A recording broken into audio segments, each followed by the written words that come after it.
মেয়েদের জন্য মাছ নেব।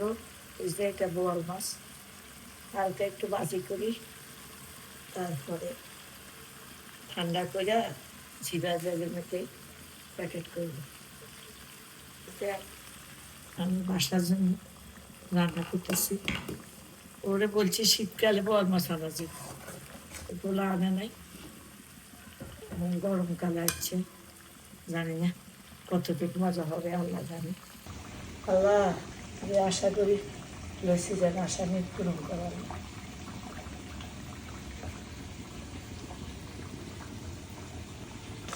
বোয়াল মাছ রান্না করার ধান ধনিয়া পাতা দিয়ে উঠে দেব।